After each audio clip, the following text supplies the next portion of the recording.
morning, everybody. Welcome to the Talkin Kop. I say good morning because it is bloody early here in Canada, but the 12:30 Merseyside derby has finished, and it has finished Liverpool 2, Everton 1. I'm joined by our regular full complement of post-match yapping heads, Chris, Kev, and Ashley, to talk through the Merseyside derby.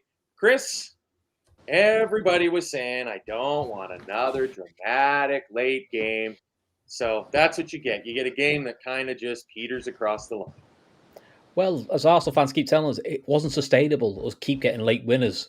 But what they didn't realise is, we could just make sure they just win the game without needing a late winner. And that's exactly what we did. Nice. Bit more nervy than we'd have liked it. I thought it was going to be quite a comfortable win in the end because the first half Liverpool were fantastic. Second half, first 15 Liverpool weren't great, but I actually thought, like Kev pointed out in our WhatsApp group, after we went 2-1, Liverpool actually kept Everton at arm's length pretty much the whole game.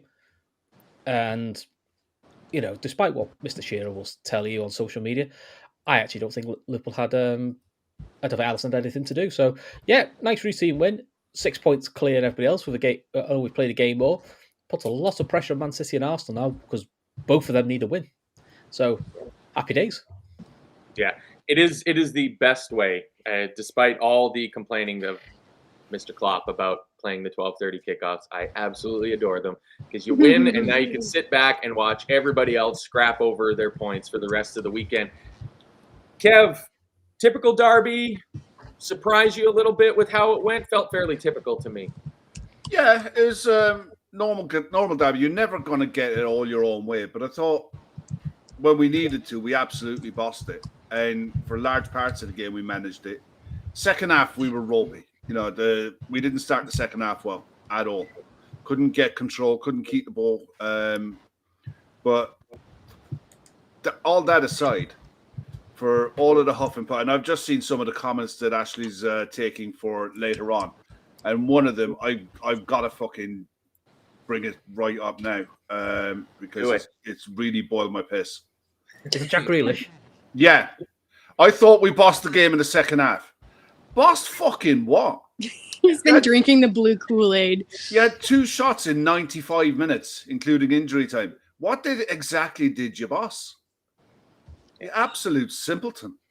It's like, at the end of the day, that game is less blood and thunder than what you'd normally get in a derby. I thought it was fairly controlled. We weren't anywhere near it in the second half, but for some of the first half, some of the football we played in the first half was unbelievable. Everton couldn't get anywhere near us. And the only argument that you'd have is that we didn't go in more than the 2-0 up. And 2-0 didn't flatter anyone. You know, it was a sublime performance in that first half. And again, far from the finished article, we know there's more to come. We know that there's issues still with this side. And it's going to improve, but the signs are all there for the world to see. What do we have? 300 million quid's worth of talent sat on the bench today? Not allowed that, Kev. Rules against that, apparently. Oh, yeah. Forgot about that. Yeah, it's not fair, that. Yeah, me and rules don't get on very well, do they, Christopher? They don't, Kevin, they don't. Which is surprising because you're wearing a shirt that would imply otherwise. Look, I'm wearing I've had, this is my good luck shirt. I've worn this for a few of them. It's Foot Locker shirt. Yeah. I mean, to be fair, pretty much any shirt you've been wearing for game days for the last year. Well, yeah, so. pretty much. Who needs their lucky shorts at the minute? You know, it's like when you're watching Liverpool, it's like, yeah, just wear what you like. You're all good. Yeah. I mean, Ashley, it's a slight change from what we've been doing for the most part of the season so far. Still early doors, but a 2-goal lead, not quite thrown away. So incremental improvements, as much as you hear all the people, like Kev was mentioning, some of the narrative you hear around the fact of like Liverpool can't keep surrendering these 2-goal leads.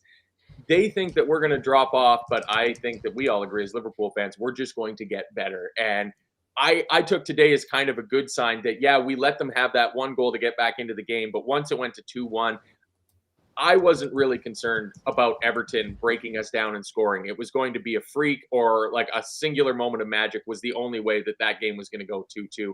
I felt we rather controlled it when the game needed to be controlled.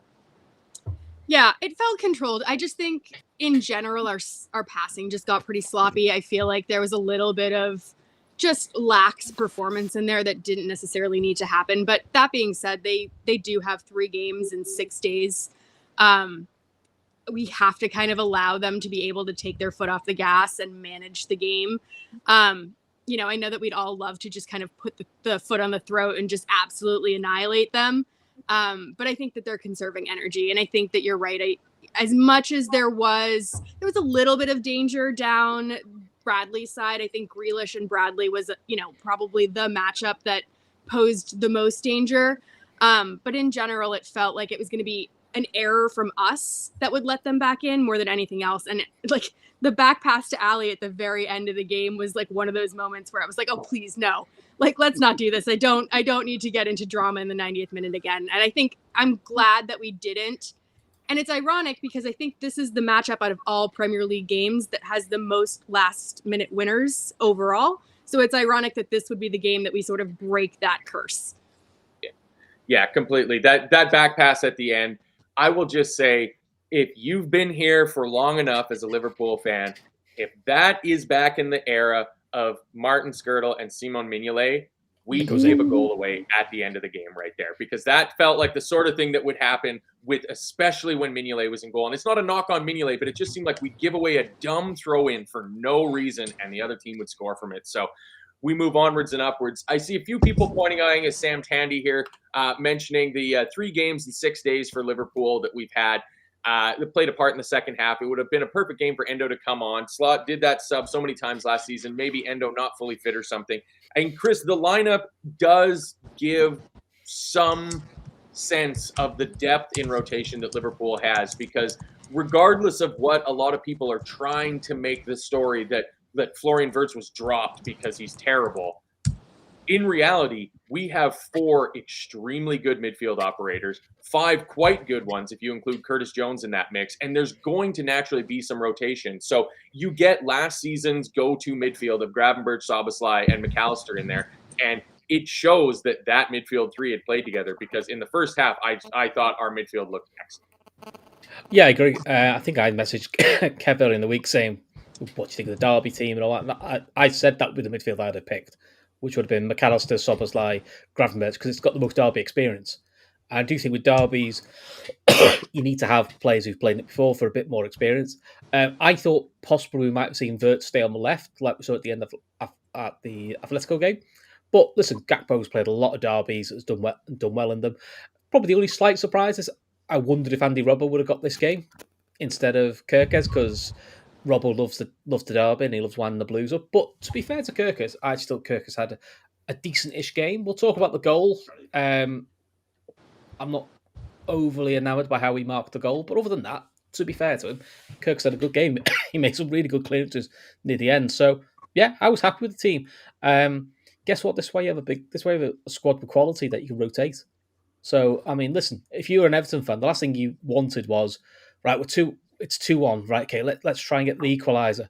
Oh, for fuck's sake, they bring it on, Jones, Wirtz, and Isak. Jesus Christ, that's not fair, is it? Yeah. And you're thinking like someone like Chiesa can't even get in the squad. And Chiesa, to be fair, has played well this year when we've used him, but he can't even get in the squad today. That's a sign. Leone can't get in the squad. That's a sign of where we are at the moment. But give it 2-3 weeks, there will be injuries, and then you'll be looking going, great, Chiesa and Leone are back in as options. It was just really good squad rotation. So, people just love to do a story of, because he's cost X amount, he's dropped, and it's people just like the attention. But let them. Liverpool sat with all these problems, top of the league with a £100 million player who's going to kick on even more. Great to know. Yeah, it's being in a position where you don't need your big money signing to make an immediate impact. And I feel that's where we are, that because we worked off of such a solid base from last year, being title winners, champions, as you know, adding on these big name players, the Wirtz and the Isak, into that, you don't 100% require them to hit the ground running like, a Tierno Barry or, João Pedro needs to do for Chelsea, that they absolutely need to be leading that line. Like, Gyökeres needs to be scoring goals for Arsenal because he's there to fix the big problem that they have. We didn't really have a lot of fucking problems last year because we won the league pretty easily. I mean, Kev, you talked about the last post-match show that we did after the Burnley match about playing fullbacks at fullback and how that's going to help Mohamed Salah. Ooh. Reports of his demise seem like they've been slightly premature, Kev, because for that first goal, the ball from Mo Salah is beautiful. But Ryan Gravenberch, I think right now he might be the best player in the world right now on current form. He is incredible. I haven't seen many better. Let's put it that way. That was an exceptional goal because it started with him. And he takes the ball in the middle of the park, lays it out wide. Salah waits for him. When he sees the space, he sprints into it. And he trusts that Salah's going to find him. That ball, the accuracy on that and the pace on it, the argument is he only helped it on. I'll tell you what, that is some finish because that ball skips off the grass and he just dinks it into the far corner. Keeper has absolutely no chance. If I'd be amazed if you see a better goal this weekend. It was a phenomenal goal. And the technique involved in that was brilliant. But that's your number 6, making a pass and following it on to get the return. And he did it a few times in that game again. He was outstanding. And he's been brilliant all season long so far. He's been absolutely irreplaceable in the middle of the park. Dictates when we're at our best in the first half today, he was dictating the pace of the game, getting the ball in the half turn and moving it quickly and bringing others into play. He's been the linchpin for almost everything that we've done well this season so far. Defensively as well in the first half, he was brilliant at snuffing everything out. But the technique in that goal, exceptional, absolutely exceptional. You're running out of words to describe how good this young kid is, and you still have to remember the fact that defensive midfielders don't really hit their straps in the role till they're in their late 20s. I mean, my God, I'd be tying him down to as long a contract as he wants. He's an unbelievable player. And when we signed him, my only worry about him always was he had never done 90 minutes for Bayern Munich.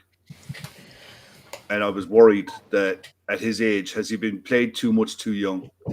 And is he going to break down when we need him? Fucking far from it. He's been a ridiculous footballer. Yeah, it's. I'm going to throw some of these quotes from the man in question here that Ashley's got for us. Gravenberch saying, "We knew we had a good group. They have bought good players too. It's not just the starting 11. We're like a family. We push each other."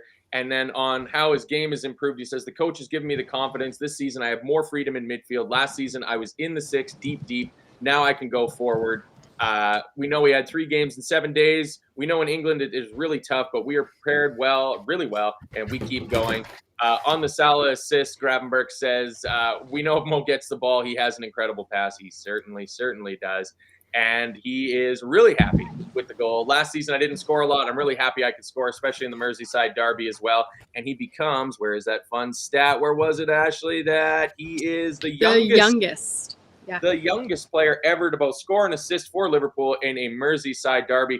I mean, Ashley, to me, he's good enough that he deserves just a 15-minute run around where we all get to just talk about how truly impressive he is. And it still kind of boggles the mind that he slipped through Bayern's fingers, and they have to be fucking furious with us in Bavaria right now. Looking like Ekitike, Wirtz, Gravenberch, all these players that they would have felt entitled to be Bayern players are now just excellent with us. Yeah, I mean, I understand the frustration with Wirtz. I understand the frustration when they lost Voltemata to Newcastle. For Gravenberch, I feel like they had him. They just chose not to play him. Like, they had him for a while. It wasn't just a couple of months, and they didn't give him a chance whatsoever. They didn't choose to develop him, and I think it's a credit to the coaching staff that we have here. I think it was Klopp. It was also Heitinga that played a huge role in his development last year, and then obviously Slot, and then the rest of the coaching staff. They have molded him into that player and turned him into this world-class, probably, I would argue, the best in that position right now. I mean, there's probably a couple maybe in La Liga that might argue, but in general, like, he is he's just growing every single time you see him. Like every game this season, he looks like he's stepping it up, and it's just incredible.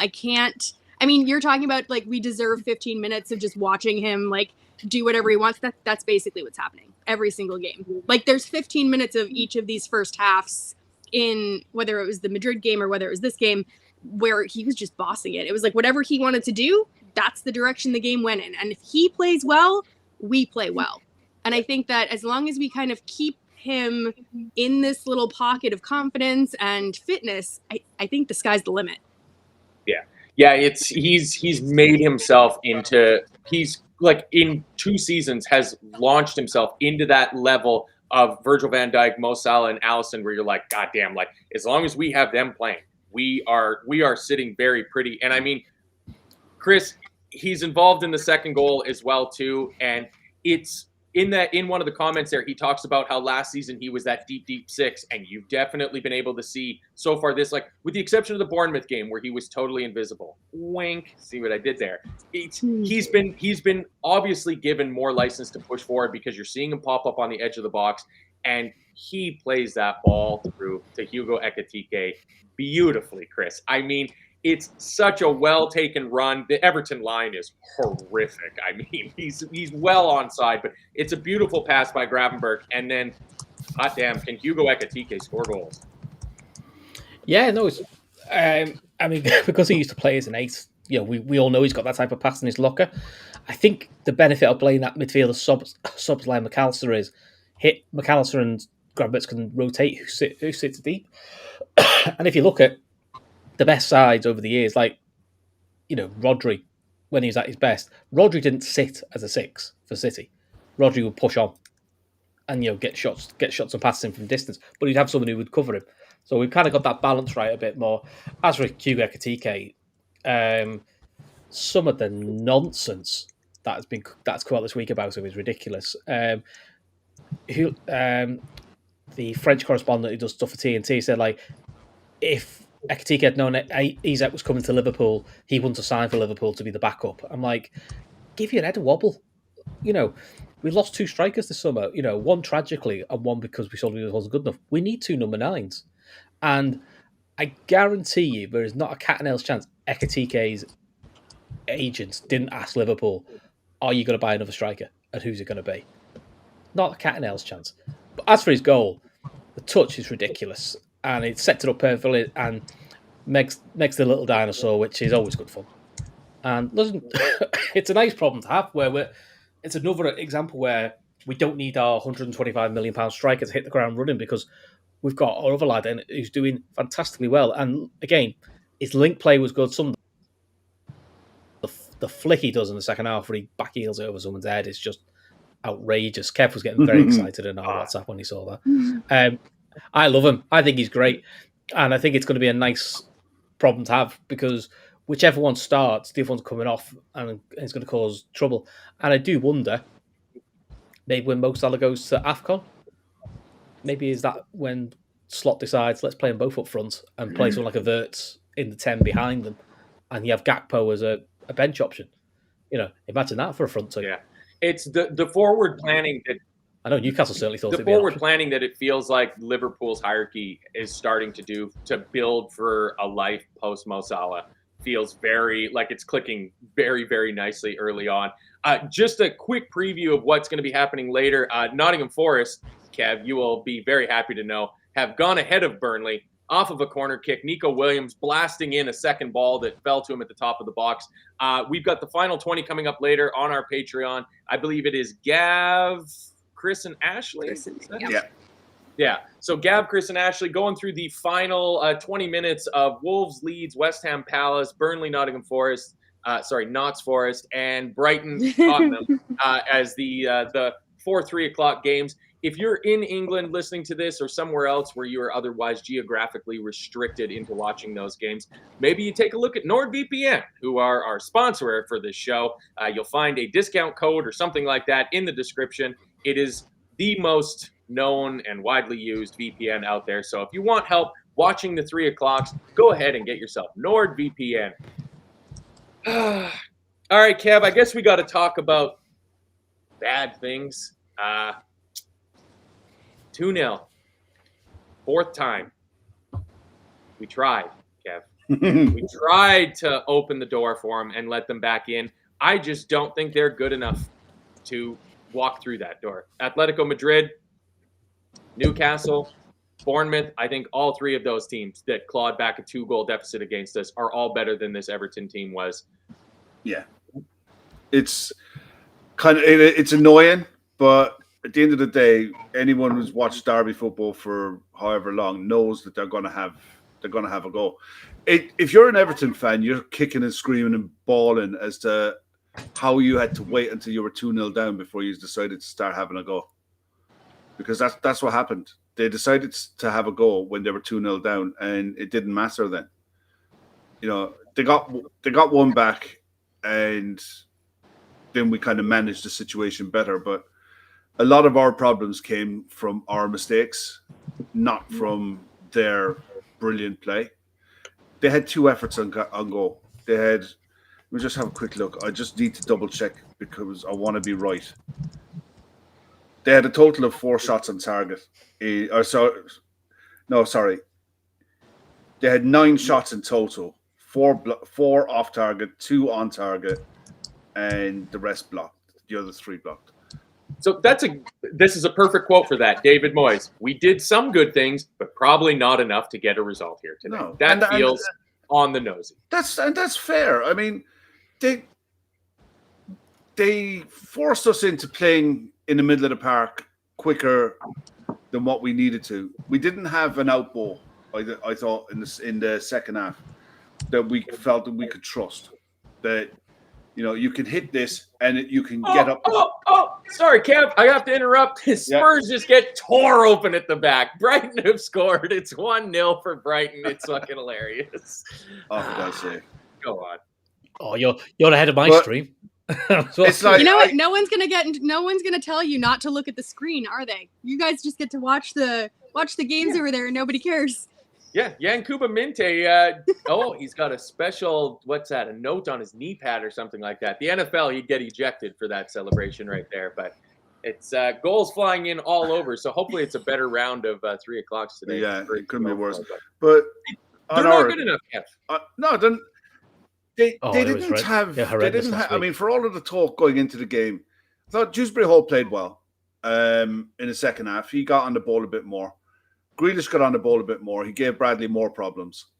He got a couple of crosses in, and they scored from the one that he did. One that he did get into the back stick. They ended up scoring from, and yeah, we definitely could have handled that a lot better. I'm not convinced that there isn't a foul on Kirkes in that goal, but that'll come up on Ref Watch later in the week, early next week. But it's I still think that we managed it out really well, and if we needed to shoot to up it and get a third or a fourth, we had that in the locker. I was kind of annoyed at this when Wirtz came on and went on the left wing, how he played the position, because he didn't stay there. And we didn't hold whiff on that side. And having that ability to switch the ball from one wing to the other, we didn't have it. Kirkes was given the freedom to use that wing, but when you're 2-1 up, you're not really going to use it. So it made the pitch smaller, which played into Everton's hands in winning the ball back and trying to get on the front foot and launching attacks. I thought everything that Everton did really went long. I thought Konate and Virgil dealt with almost all of it brilliantly. The only frustration is, from our point of view, I think that we didn't get that third and kill it off. There were times in the start of the start of the second half, Ekitike was doing flicks and tricks and what have you, and it looked great. I thought, yeah, this kid is just mustard. But they slowly started to get back into it, and we retreated back into a shape and said, okay, look, it's going to be one of those games. Break us down if you can. And if you're good enough to break us down once, you're not good enough to break us down twice. We'll trust ourselves. We'll back ourselves to be able to see this out, and we did. I'm happy enough. I'm delighted with the result, but I'm happy enough that you're always going to get games where you're going to have that, where you win the game first and foremost. If you can win it by more than a goal, great. But the key objective is win the game. And I thought we did perfectly, and that's a massive 3 points in the context of the games that are going to be played this weekend as well.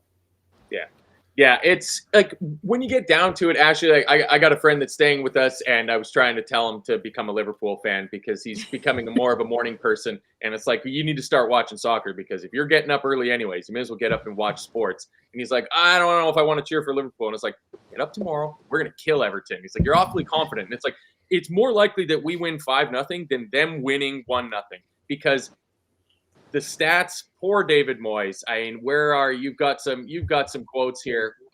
25. Where did that one go? Where he doesn't want to sound like an old fart. Like the poor guy, he can't air it.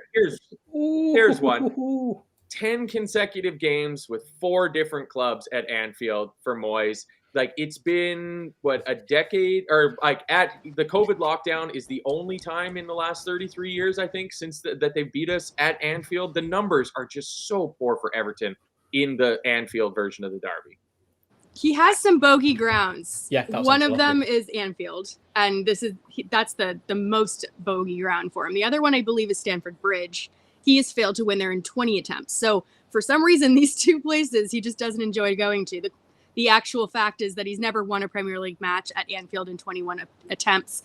It's the most any manager has managed at one stadium without winning in Premier League history. So, yeah, I mean, he's on a 10 consecutive losses in the Premier League at Anfield with 4 different clubs. It is what it is. I mean, regarding your friend, I think whenever I try to get people to watch Liverpool, I don't try to convince them that this is the team they should follow, but I do just say, just watch a few games and you'll be able to make the decision on your own. I feel like you just get engrossed in watching Liverpool, and they're entertaining, and there's so many things to like about them. And obviously I have red tinted glasses on, but I genuinely feel like there's not a more entertaining team in the league right now to watch. So hopefully your friend gets the memo. He's hungover and sleeping still, so he missed this morning's excitement. You know, you can't fix that. Can't win them all. Regarding this other little fact here, it does seem like Moyes decided to go with experience today. To name a team that was 28 years old, and basically 29 years old on average. And I think the goal scorer, I didn't realize he was that old. I think he's like 35, 34. Yeah, he's been around forever. He's the oldest goal scorer now in a Merseyside derby. So he did for try Everton, to kind of... For Everton. Yes, for Everton. Yeah, for Everton, yeah. So he did try to kind of like go with experience and maybe an old head. I was just a little bit surprised that they didn't show up for the first half. Like I thought they played much better second half. And I agree that, you know, I don't think they bossed it, but I think that they played better. I just felt like they were so timid for that first half. I don't know what that was about. Well, yeah. I love this notion that they bossed something that's going around at the minute. Well, Shearer is going around on American television with that like storyline, and he's absolutely convinced that we were horrible. We didn't deserve the win. Everton deserved at least a draw, minimum. That they showed more desire, more fight. I'm like, I don't know what you're watching. With 44% of the ball. And of that 44%, I'd say about 30% of it was in the air. I mean, he was on a mission. Alan is just a bit hurt. You know, he's got hurty feelings over what happened with the summer with losing his protege in. Listen, Alan still thinks Newcastle should have beat Barcelona, and he's not going over it. It is what it is. Look, you're going to have agendas in the media, and Alan Shearer is no different to anyone else. You listen to him when he's on commentary at Anfield, and he absolutely loves the atmosphere there, and he gets right into it and what have you. But yeah, this summer with Alexander Isak really put him in his place, because he saw the difference between what a club like a Liverpool, a Manchester United, a Barcelona, Real Madrid, Bayern Munich, that level of club versus a Newcastle. They are a level below. He doesn't like it. Eat shit. I don't care. It is what it is. You are that level below until you win something more than a League Cup in my fucking lifetime. So, you know, sorry, Alan. Love the show. Love the BBC stuff. Right? I thought I was the horrible one. It was like it's very considered answer. And then it goes eat shit. I was like, it just kind of. No, it's just like it was going to. I was really trying to that, articulate. And I realized that there's people at home with their young kids in the room. I'm really sorry, but yeah. I mean, we're really sorry for any time kids listen to this show. In fairness, if you've got kids in the room and you've got the Talkin Kop on, and it's in the middle of the day, that's just your level of parenting. Yeah, that's on you. This is like rated PG-13 at minimum. Like, just for the record. I was going to say, but Olivia's watching it downstairs. She loves it. That speaks to your parenting, Chris. That's and you know that Olivia's mom isn't in the room, so it's okay. I call it boss bear. Yeah, I like Brian O'Halloran pointing out the irony of Kev saying all that while he's wearing a Newcastle shirt. So, that's fantastic. Grimsby Town. A bunch of Fisher folk. I mean, Chris, at the end of the day, I felt like the final 5-10 minutes we did excellent. Like, I really liked how we killed that game off, get the ball down, win a series of throws and corners, with the exception of the Virgil back pass to Allison, which looked like. I think he got bored. I think Virgil got bored. There's no jeopardy in this last 5 minutes. Go on, Ali. I know that he has like an amazingly elite heart and, physique and everything like that. But there are some people that are watching that are a little bit of a weak disposition. I feel like he needs to take them into consideration. Yeah, it's just a test for people with weak bowels just watching that final minute there. Yeah, last 10 minutes was great because it was only 3 minutes at a time, which Moyes has flipped his lid over. And I believe Jack Grealish has got really upset over one of his players getting booked for taking a free kick too quickly. So, which he has apparently said he's never seen it happen in his life. Well, they got warned. I've seen that. They got warned the first time because I've seen that loads. I've seen England games. I've seen Liverpool games where the ref points to his whistle and goes, "Wait." And I've seen Milner take a quick free kick, and he goes, "I said to me, whistle, yellow." Once that happens, once he points to the whistle, you have to wait. I don't like it. I think that they should be able to take it whenever they want it. I mean, it's your advantage. You're fouled. You got the ball. If you want to take it quick, take it quick. If the defending side isn't ready for you, that's on them, not you. If you decide to start the game, I think the ref wasn't. I think the referee. Look, the way the rules are, the ref is well within his rights to book it, and that's just the way it is. I don't like it. It shouldn't have been a booking. I don't like seeing that kind of a booking. They should, if they want to take quick free kick whenever they want, take it. That's it, and you can't. If the referee is in the middle of talking to another player or booking somebody, you can't take the free kick because then a foul can get. Yeah, it's different when a player is being booked, but there wasn't. And there's no way and that's another thing that really bugs the living daylights out of me. You might have 20 corners in a game, right? 10 each side. What's the referee doing talking to players? Stop holding, stay away from the keeper. Why? Oh, I hate it. If a corner comes in and someone fouls someone, give a penalty or give a free kick. They'll learn. They're grown adults. If they don't, you don't need to be going in there wasting time talking to people. Grown professionals, mind you, at the elite level, telling them to stop holding. Why? Why? Because you don't need to tell. You don't tell them don't 2-foot someone, do you? You don't say to them, don't do a 2-foot challenge. You might have done if you're Roy Keane. You know you can't do that. Roy, you'd have said, "Yeah, look, fair enough." Yeah, justified. But no, I've never understood that logic. Why on earth do you need to? Don't do it. Stop it. Just let them get on with the game.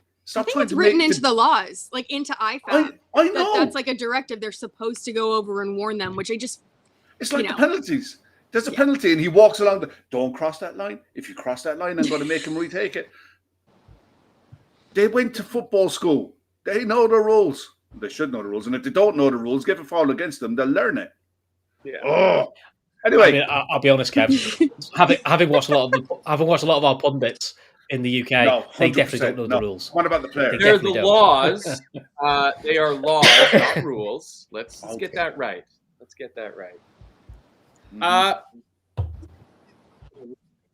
Rules are meant to be broken. That's why. Who do I? That's where they get it wrong.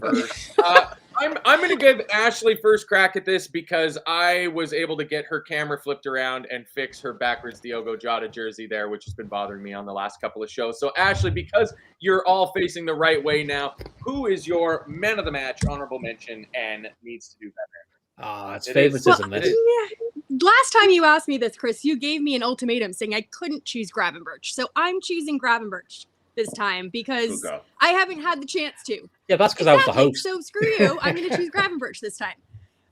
He's the man of the match. Sorry. I think a couple of us have woken up on the spicy side of the bed today. Play on. I'm fine with this. All right. I'm enjoying this. My honorable mention, I'm actually going to give it to Kirkez because Alan Shearer went off on him on American television and said that he was a shadow of himself from Bournemouth. I thought Kirkez did really well today.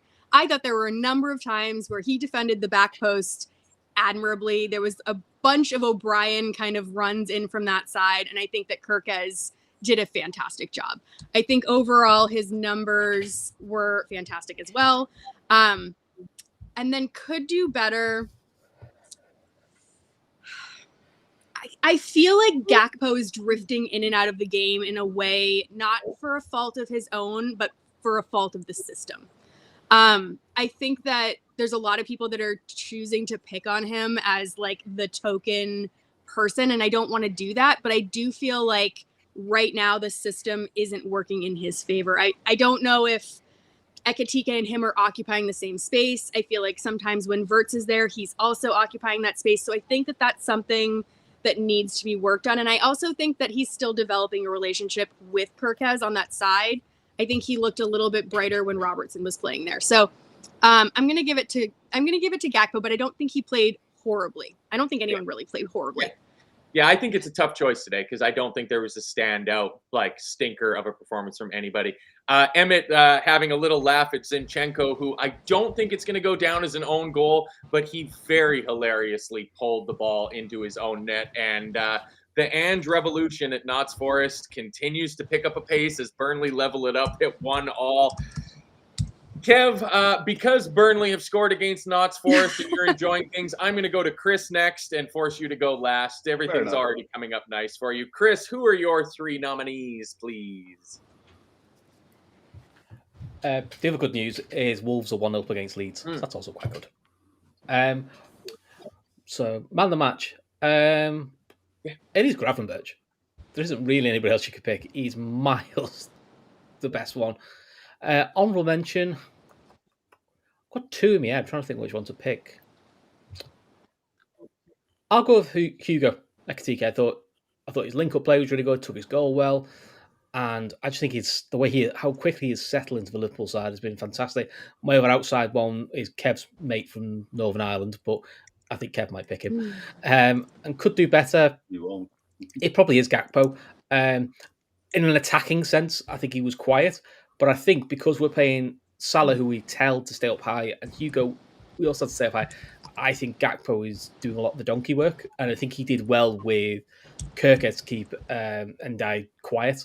So I think that's kind of probably sacrificed himself a little bit. So probably in an attacking sense, Gakpo could do better. But I think all-round game in terms of defensive side of things and, helping keep us solid, I think he did really well. Yeah, it's a few people have pointed out, I think it was a comment Ashley had said from Shane McCall here, that we were great for the first 30 minutes, massive drop-off in the second half, especially McAllister, who only looks 50% fit. Rideau saying the same sort of thing. Ashley chiming in with that he just doesn't seem like he's completely fully fit yet. So I can see how that would be a shout as well too. Kev, who are yours, please? Yeah, look, Ryan Gravenberch is the best player on the pitch by a considerable distance. Honourable mention, Dominic Szoboszlai. Did the 10 brilliantly. Did the 10 brilliantly. Dropped back into midfield when needed to.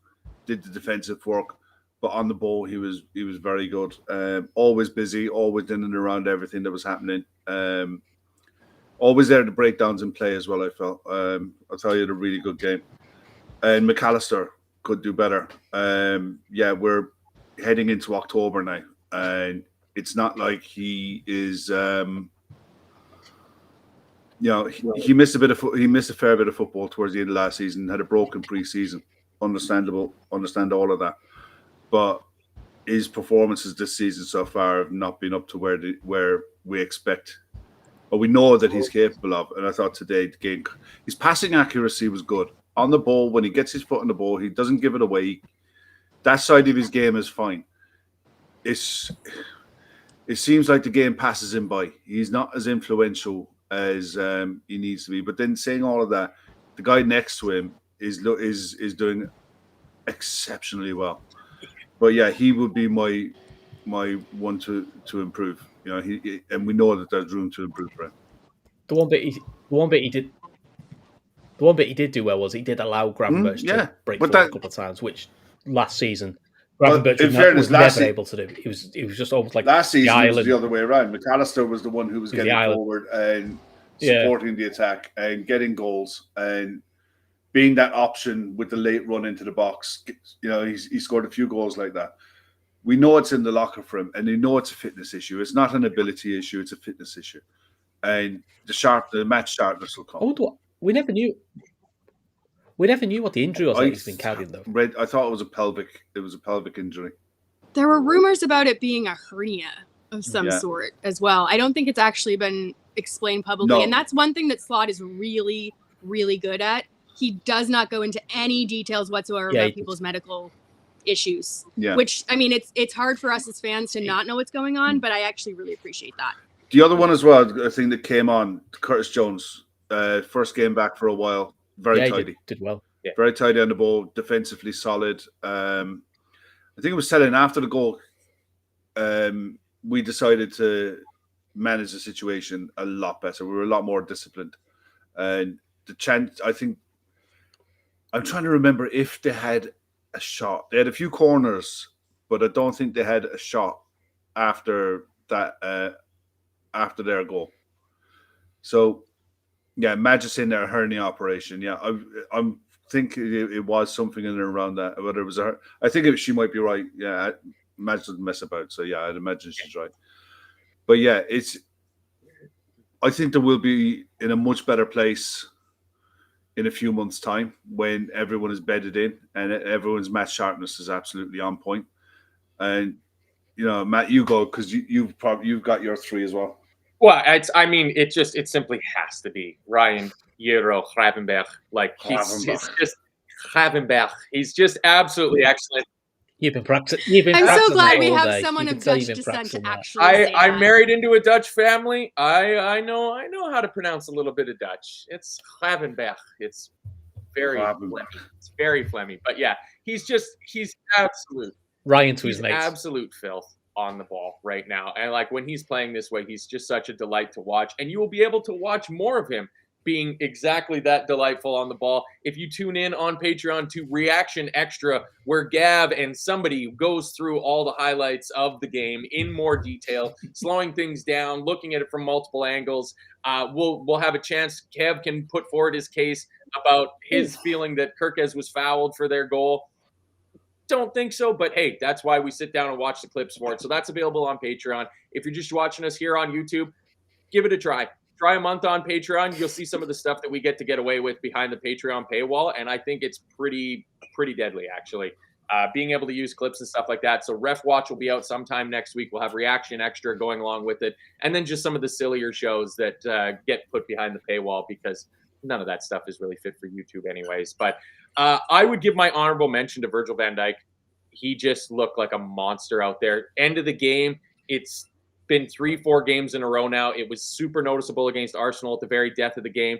Same thing against Burnley, Atletico Madrid, and now tonight. He's drifting a lot more over when the forward of the opposition team is trying to pin down Konate under the long ball. Konate is taking that that 1v1 physical battle, and Virgil's just sweeping in behind him, and he's heading everything. He is just a monster, absolute monster at the moment. And in terms of could do better, I'm going to say, because the ones you guys have mentioned in terms of Gakpo and McAllister, I think maybe Connor Bradley. There was a few times where it just seemed like he got the wrong side of his winger granted, Grealish is always going to have some level of danger that he's going to show against you. So there's not too much you can do about it. I'd imagine it was less stressful than it would have been had the old guy been there playing at right back, because we saw multiple times a tricky left winger, causing issues for our right back. So we got another goal. What a goal. Vicario is the ghost of the goalkeeper. Oh my God. That Vicario is brutal. He is brutal. So we got a goal. It's 2-0 to Brighton. It looks like Ayari, I think that is, with a great goal into the top corner. And there's another goal in the Wolves lead. Yeah, Dominic Calvert-Lewin. Really? Leeds. Dominic Calvert-Lewin for Leeds. Oh, Yay. oh, that'll just really. That's who Everton needed today. Yes. All right then. Exactly. I think that's a little harsh of Bradley. I think defensively he did quite well against Grealish because, like you said, Grealish is always going to get past you at some point. He's a good player. I just don't think Grealish got many crosses in. That's the only thing. I think the one thing with Jack Grealish, what he tends to do, he'll get the ball wide, he'll drag you wide, and then he'll look to lay a pass back and go. And I think in the main, that's what Bradley kind of forced him into those decisions the majority of the times. The one time that Grealish got around him, we did it twice. They got the goal from the first one. The second one we managed to clear. It was fine. But yeah, Conor Bradley, I didn't think he was brilliant, but I didn't think he was too bad either. Yeah, no, Just in the goal. Yeah, honestly, Vicario is he's the new Onana. He's gone through it. He's a hologram. Isn't this going to be the thing for Spurs this season? Because the way Spurs with the Champions League managing these kind of games where you've got a tough game against a side like Brighton at the weekend that have had a week to prepare, and Spurs have to literally go game recovery, game recover, game recover, and it's a completely different mentality. It's a different game. The league. Even with Europa League, it's so different with the Champions League because you can't like Ashley been making the point for ages about Chelsea. The fact that Chelsea last season in the Conference League changed not just an entire 11, but changed a lot of the bench as well. So they were able to manage that way. So it's going to turn around this season where the likes of Spurs, likes of Chelsea, Newcastle are all going to have to manage that situation like we did today. You're playing Atletico Madrid midweek. Great that it was at home. But then you're coming and playing a Merseyside derby on the Saturday morning. A really quick turnaround, a day less preparation that you'd normally have. And you're just told, get on with it. Yeah. It's an 12:30 kickoff that we've got 3 points. That's all you can ask for in this. Next weekend's going to be the big test. Palace away, Galatasaray away, Chelsea away, I think it is. That's a bit of a bastard of a run, to be fair. Yeah, you are getting a new style of show, the first 35. I'm sorry, I've got the games on right here. I got to go to work after this, so I'm trying to watch as much as I can, and goals are flying in all over the place. But we will be back to do, not. We're going to get so much shit for not being professional. No, you are. We're gonna. I'm the only one that's not watching the game, and yet I will be the one that gets all the shit. Yeah. I'm not watching. Yeah. There's some quotes in here if you want to finish up. We'll run through the quotes here, and then that'll pretty much take us into halftime, and then people can pop back in and join Gav, Chris, and Ashley for the final 20 to get through these what seem to be so far quite good games right now. So Hugo Ekitike talking about his strike partner Alexander Isak, very, very good player. I always watch him before I came here. For him to be here is really good. I can learn and watch him. I know we can play together. It's a very good feeling, Hugo says. We knew it would be a tough game. We had to fight until the last minute. I feel proud. A few fun stats. We've now won our opening 5 games of the Premier League season for the 3rd time, 18-19, 19-20. Good harbinger there, especially for 19-20. Liverpool have never lost a Premier League game at Anfield when leading by 2 goals at halftime. It's just incredible. The fact that there's only 3 draws in there. Yeah, mental, isn't it? Yeah, that's a good header from Calvert-Lewin. That's a good finish right there.